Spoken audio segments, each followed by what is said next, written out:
মাগরিবের নামাজের পরে মাত্র একটি আমল করার দ্বারা আল্লাহ রব্বুল আলামিন ১২ বছর ইবাদত করা সমান সওয়াব দান করবেন এবং সে নামাজের পরে একটি দোয়া পড়লে আল্লাহ রব্বুল আলামিন ৫০ বছরের সকল গুনাহ ক্ষমা করে দিবেন। আজকে আমরা জানবো মাগরিবের পর যে আমলটি করলে আল্লাহ তাআলা ১২ বছরের সওয়াব দেবেন সে আমল সম্পর্কে। আমি যে আমলটি বলবো এই আমলটা এসেছে জামে তিরমিজির ৪৩৫ নম্বর হাদিসে। এই হাদিসের বর্ণনা অনুযায়ী বোঝা যায় রাসূল সাল্লাল্লাহু আলাইহি সাল্লাম যে আমল সম্পর্কে আমাদেরকে জানাবেন বা জানিয়েছেন সেটি করলে আমাদের আমলনামায় ১২ বছর ইবাদতের সমান সওয়াব হবে। সে আমলটা যদি আমরা ২ বার করি তাহলে আমাদের ২৪ বছরের সওয়াব হবে। সে আমলটা যদি ৩ বার করি তাহলে আমাদের আমলনামায় ৩৬ বছরের ইবাদত সমান হবে। সে আমলটা যদি লাগাতার ৩০ দিন করতে পারি তাহলে আল্লাহ তাআলা আমাদের আমলনামায় ৩৬০ বছর ইবাদত করার সমপরিমাণ সওয়াব দান করবেন। সুবহানাল্লাহ সুবহানাল্লাহ। সে আমলটা কি? আমলটা হলো রাসূলুল্লাহ সাল্লাল্লাহু আলাইহি ওয়াসাল্লাম বলেছেন, মান সাল্লা বাদাল মাগরিবি সিত্তা রাকাআতিন, যে ব্যক্তি মাগরিবের নামাজের পরে ৬ রাকাত নামাজ পড়বে, লাম ইয়াতাকাল্লাম ফিমা বাইনাহুন্না বিসু, এই ৬ রাকাত নামাজ আদায় করার সময় কোনো অহেতুক কথা বলবে না। অর্থাৎ নামাজের মধ্যে তো কথা বলা যাবেই না। এই নামাজের মাঝখানে সালামের পরে যে সময় থাকে ২ রাকাত অন্তর অন্তর যে সময় থাকে এই সময় কোনো অহেতুক কথা বলবে না, কোনো খারাপ কথা বলবে না। একেবারে এক মনে এক ধ্যানে এক খেয়ালে আল্লাহকে হাজির নাজির মনে করে হাজির নাজির জেনে যে ব্যক্তি ৬ রাকাত নামাজ আদায় করতে পারবে আল্লাহ রব্বুল আলামিন তার আমলনামায় উদিলনা লাহু বিইবাদাতি সিনতাই আশারাতা সানাতান, ১২ বছর ইবাদত করা সমপরিমাণ সওয়াব দান করবেন। এটা হলো একদিন মাগরিবের পরে ৬ রাকাত নামাজ একদিন পড়লে ১২ বছরের সমান। তাহলে আমি একটা হিসাব করে দেখেছি ৩০ দিন পড়লে ৩৬০ বছর ইবাদতের সমান সওয়াব হয়। আপনি যদি ২ মাস এই আমলটি করেন তাহলে ৩৬০ মানে প্রায় ৭০০ বছর, প্রায় না ৭০০ বছর থেকেও বেশি বছর ইবাদত করার সমান সওয়াব হবে। যদি আরও বেশি করা যায় এভাবে বছরের পর বছর হাজার হাজার বছরের ইবাদত করার সমান সওয়াব হবে এই ছোট্ট একটি আমলের কারণে। আমরা হাদিস ঘাটলে আরও জানি যে রাসূলুল্লাহ সাল্লাল্লাহু আলাইহি সাল্লাম এবং তার সাহাবায়ে কেরামগণ মাগরিবের নামাজের পর থেকে এশা পর্যন্ত তারা বিভিন্ন সময় বিভিন্ন ইবাদতে কাটিয়ে দিতেন। তারা মাগরিবের নামাজ পড়তে এসে বাসায় চলে যেতেন না, বরং তারা এশার নামাজ পড়ে তারা বাড়িতে ফিরতেন। আর মাগরিবের নামাজের পরে তারা কেউ এশা পর্যন্ত নামাজ আদায় করতেন, কেউ কোরআন তেলাওয়াত করতেন, কেউ জিকির আজকার করতেন, কেউ দুরূদ পড়তেন।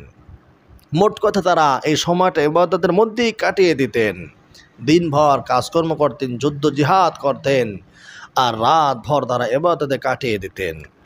এশার নামাজ আদায় করার পরে তারা বাড়িতে ফিরতেন। বাড়িতে ফিরেই তারা তাড়াতাড়ি ঘুমিয়ে যেতেন, আবার তাহাজ্জুদ নামাজ পড়ার জন্য জাগ্রত হয়ে যেতেন।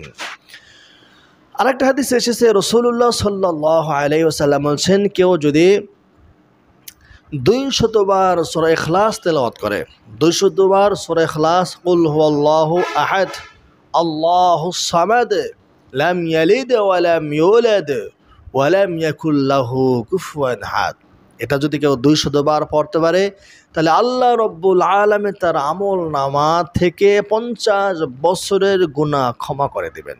সুবহানাল্লাহ। তার মানে আমি ৬ রাকাত নামাজ আদায় করার পরে যদি ২০০ বার কুল হুয়াল্লাহু আহাদ সূরাটা পড়তে পারি তাহলে আমার ৫০ বছরের গুনাহ মাফ হয়ে যাবে। আমি যেই ফজিলতটি বললাম এটিও জামে তিরমিজির একটি বর্ণনা। তো আমরা ইনশাআল্লাহ নিয়াত করলে, চেষ্টা করলে এই ফজিলতগুলো অর্জন করতে পারি। দেখুন এই দুইটা হাদিসে বললাম দুটোটা হাদিসে দুর্বল, কিন্তু দুর্বল হলেও নামাজ পড়লে তো সওয়াব আছে। রাসূলুল্লাহ সাল্লাল্লাহু আলাইহি সাল্লাম দীর্ঘ সময় নামাজে দাঁড়িয়ে থাকতেন। দীর্ঘ সময় নামাজে দাঁড়িয়ে থাকার কারণে তারা পা মোবারক ফুলে যেত। আমরা নামাজ আদায় করলে তো সওয়াব আছে, কোনো গুনাহ নাই। হাদিস এসেছে কিয়ামতের দিন আল্লাহ তাআলা বান্দার ফরজ নামাজের হিসাব আগে নেবেন। যদি ফরজ নামাজের মধ্যে ঘাটতি হয় তখন আল্লাহ তাআলা বলবেন দেখো তার কোনো নফল বা সুন্নত নামাজ আছে কিনা, তার সুন্নত এবং নফল নামাজ দিয়ে তার ফরজ ঘাটতি করো। তখন আমার যদি সুন্নাত থাকে, নফল থাকে, আওয়াবিন থাকে, ইশরাক থাকে, সে নামাজ দিয়ে আমার ফরজের ঘাটতি পুরা করা হবে। আমার নামাজের হিসাব যদি সঠিক হয়, সুন্দর হয়, তাহলে আশা করি আল্লাহ তাআলা আমার অন্যান্য আমল ও হিসাব সুন্দর করে দেবেন, সঠিক করে দেবেন, দুরুস্ত করে দেবেন। যা নামাজ ঠিক তার সব ঠিক হয়ে যাবে। এই জন্য ভাইরা আমার, বন্ধুরা আমার, মাগরিবের নামাজের পরে 6 রাকাত আওয়াবিন নামাজ আদায় করব। এরপরে পারলে 200 বার সূরা ইখলাস, কুল হুয়াল্লাহু আহাদ, আমরা এই সূরাগুলো পড়ব। আল্লাহ তাআলা আমাদেরকে দুনিয়ার জীবনে পাঠিয়েছেন, আমাদের হায়াত কম কিন্তু আমলের পাওয়ার অনেক বেশি। হযরত মূসা আলাইহিস সালামের কাছে একজন মহিলা এসে বলল, আমার সন্তান খালে বারবার মারা যায়, আমার সন্তান বাঁচে না, মারা যায়। মূসা আলাইহিস সালাম তখন তাকে বললেন, তোমার হায়াত অনেক বেশি, আমাদের হায়াতের বয়স পরিধি অনেক বেশি। আল্লাহ তাআলা তোমার সন্তান নিয়ে নিচ্ছেন, আবার তোমাকে সন্তান দান করবেন। মূসা আলাইহিস সালাম সে মহিলাকে জানালেন, হে মহিলা, শুনে নাও, এমন একজন নবী পৃথিবীতে আসবে যার বয়স হবে 60 থেকে 70 বছর এবং তার উম্মতেরও বয়স হবে 60 থেকে 70 বছর। এ কথা শোনার পরে সে মহিলা আশ্চর্য হয়ে বলল, এত কম সময়ে তারা কি করতে পারবে? তারা নেক আমল করতে পারবে নি? তারা ঘরবাড়ি উঠাইতেই পারবে কিনা? তারা বিবাহ শাদী করতে পারবে কিনা? মূসা আলাইহিস সালাম বললেন, হ্যাঁ, তারা সবাই সব কিছুই পারবে। তারা যেমন ইবাদত করবে, তারা তেমনই টাকা পয়সা ইনকাম করবে, ঘরবাড়ি বানাবে, অট্টালিকা বানাবে। তোমাদের কি পরিমাণ আয় উন্নতি রয়েছে, তাদের আয় উন্নতি তোমাদের সারা বছরের আয় উন্নতি থেকেও তাদের আয় উন্নতি অনেক অনেক গুণ বেশি বৃদ্ধি হবে।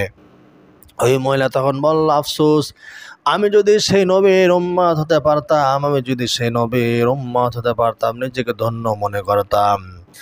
এই ঘটনা দ্বারা আমি বোঝাতে চেয়েছি, আমাদের হায়াত কম কিন্তু আমাদের হায়াতের আমল হলো সব হল অন্যান্য নবীদের উম্মতদের থেকেও অনেক অনেক গুণ বেশি।